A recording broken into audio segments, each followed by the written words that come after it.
চুরুলিয়া লদা গ্রামের মানুষ তাদের পারাপারের যে রাস্তাটি আছে সেই রাস্তা অবরোধ করলো এবং বিক্ষোভ দেখাতে থাকলো। তাদের অভিযোগ, এই রাস্তায় অজয় নদী থেকে বালি তুলে বালির গাড়িগুলি এই রাস্তাতেই যাতায়াত করে। অতি ভারী বালির গাড়ি যাওয়ার ফলে এই রাস্তাটি পারাপারের অযোগ্য হয়ে পড়েছে। এখানে 2 চাকা বা 4 চাকা তো পেরোই না। সবথেকে অসুবিধায় পড়ে টোটোর যাত্রীরা। টোটো চলাচল এখানে অসুবিধা হয়ে পড়েছে এবং গ্রামের একমাত্র উপায় টোটো, কিন্তু সেই টোটো যাওয়ার অযোগ্য হয়ে পড়েছে এবং সবথেকে বেশি অসুবিধায় পড়েছে স্কুল পড়ুয়ারা এখানে টিউশন পড়তে যায় বা স্কুলে যায় এই রাস্তার উপর দিয়ে। কিন্তু আজকে টিউশন পড়তে যাওয়ার সময় একটি বাচ্চা সেই রাস্তার কাদার মধ্যে পড়ে যায়। সেখানে দাঁড়িয়ে থাকা চুরুলিয়া ক্যাম্পের কিছু পুলিশ তাদেরকে বলে, তোরা বাড়ি চলে যা, তোদেরকে টিউশন বা স্কুল যেতে হবে না।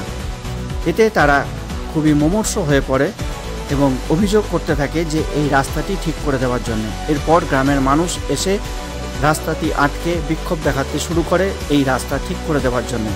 অতি ভারী বালির গাড়ি চলার ফলে রাস্তাটি বিপর্যস্ত এবং মানুষ চলাচলের অযোগ্য হয়ে উঠেছে। আমরা টিউশন পড়তে যাচ্ছিলাম, আমরা কাদাতে পড়ে গেলাম। তারপরে পুলিশ গাড়িটা তখন ওখানে দাঁড়াই ছিল। আমরা বললাম পুলিশ গাড়িটাকে, পুলিশ গাড়ি বললো যে তোরা ঘুরে ঘর চলে যা, তোদেরকে স্কুল টিউশন যেতে হবে না।